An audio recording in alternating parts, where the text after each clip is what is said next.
Hey everyone, I got a quick Throwback Thursday today. I'm going to be reviewing the Drum and Candle book here. This is a older book from the 70s, 1971, David St. Clair.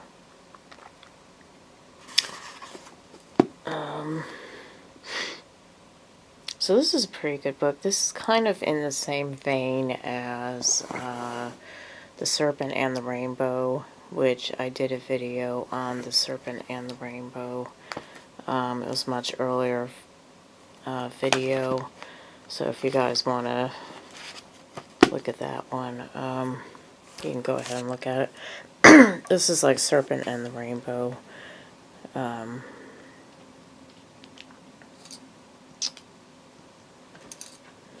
From Brazil, basically, instead of Haiti. And it's one of those books that's, it's not going to teach you how to do a practice like Kumbanda or Candomblé or Umbanda, but it's a anthropology type of book about a man's journey through Brazil and spirituality. And it's very similar to,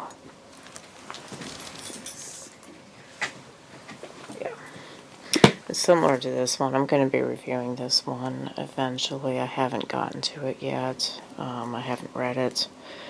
But White and Black Magic in Brazil. So it's one of these type of books where it's just a kind of an anthropology type of culture look at different religions, different cultures, and somebody's first person experience in those cultures.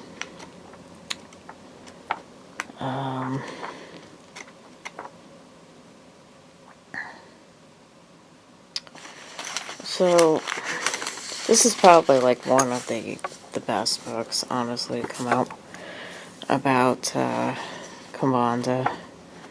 But it's not just about Kumbanda. So it's about all kinds of spirituality in Brazil. Each chapter dealing with a different type of path. He's got excellent photos here.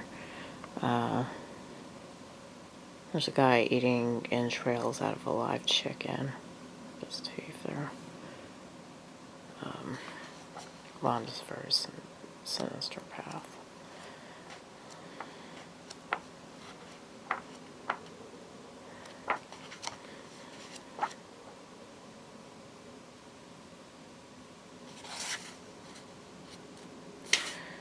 So, he talks about the African origins. Just take that out.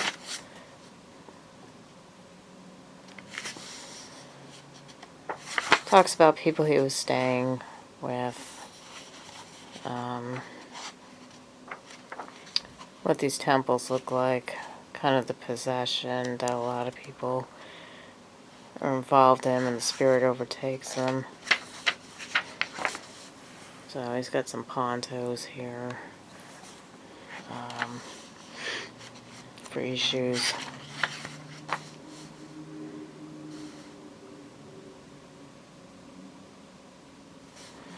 And it's just really good first-hand accounts on this type of stuff.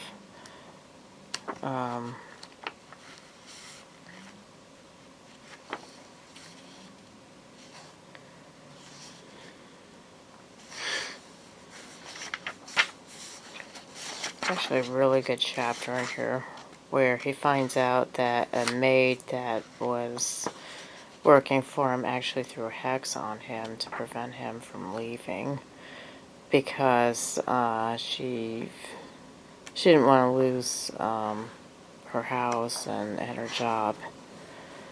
So she was trying to prevent him from leaving. And one of the spirits tells him that it was her that did that.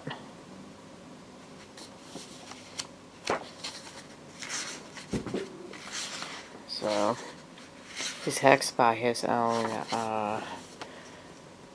maid, housekeeper, because she didn't want to lose a job.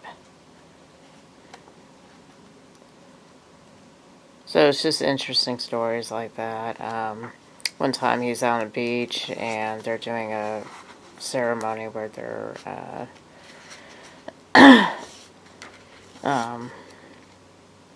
I think it's a candomblé or it's an Mbanda ceremony. They're offering all these animals, and cruelly enough, they're drowning because they're being swept into the tide along with other stuff. Then he talks about a woman that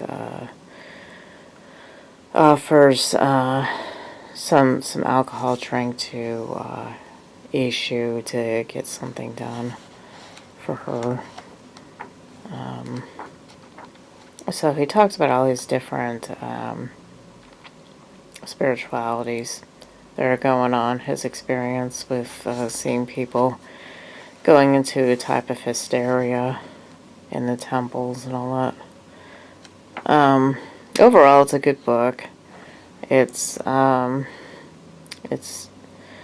fascinating, and it's not, it's as relevant today as it was back then. So it's aged pretty good, I think.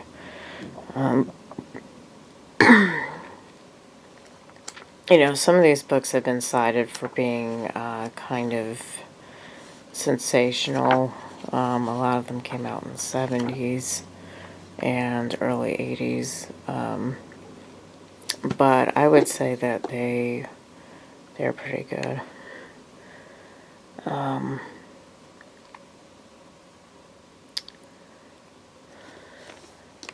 So there are some instances where he basically says that a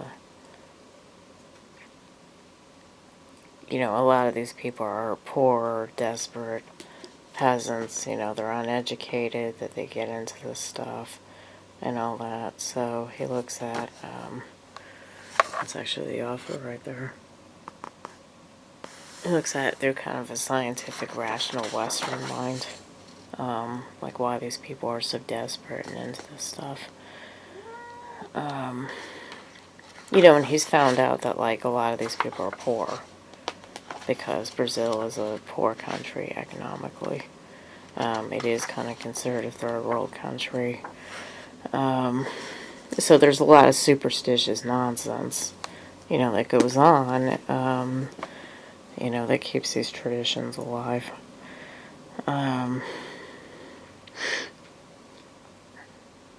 So, hi Jerry. So overall, I think it's a good book. Obviously, like, it's interesting when he talks to some of the spirits, inside people and all that. So he has a first-hand account of actually speaking to some of these possessed people. He talks about a guy who's like a spirit healer that surgically sometimes like removes things from people and stuff. This guy has a stuffed knife in his eye there. Patient's eye. Step back and let photographers take a rear picture. Yeah.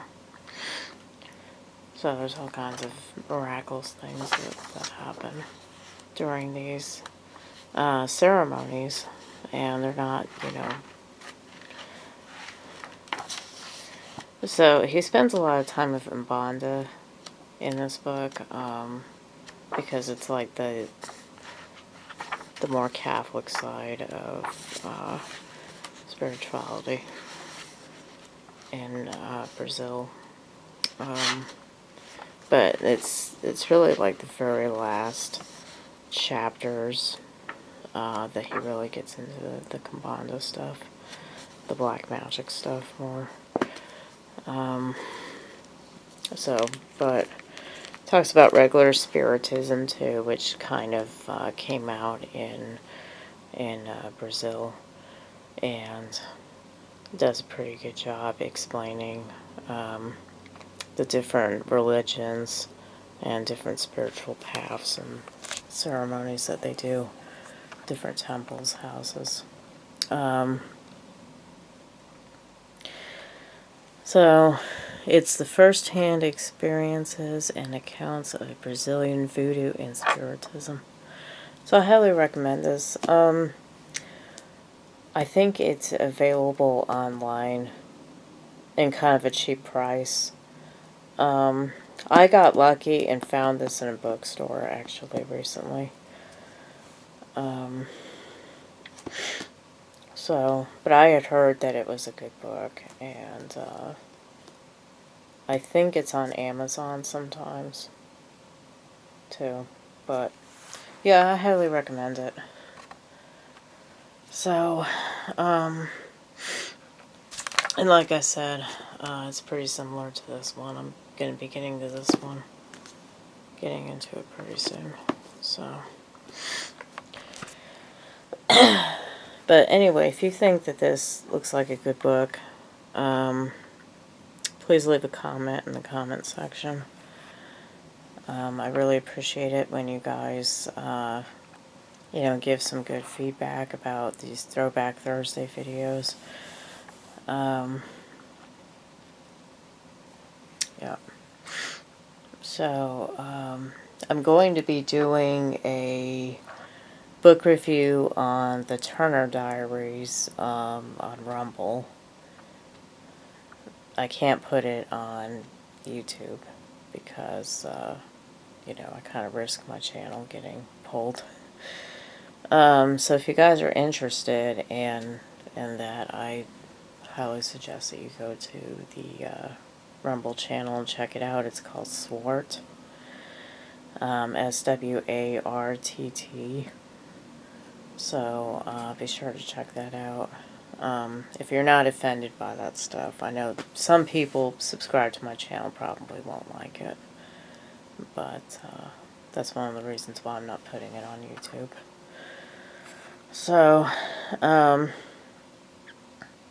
anyway, please hit like and subscribe. Thank you.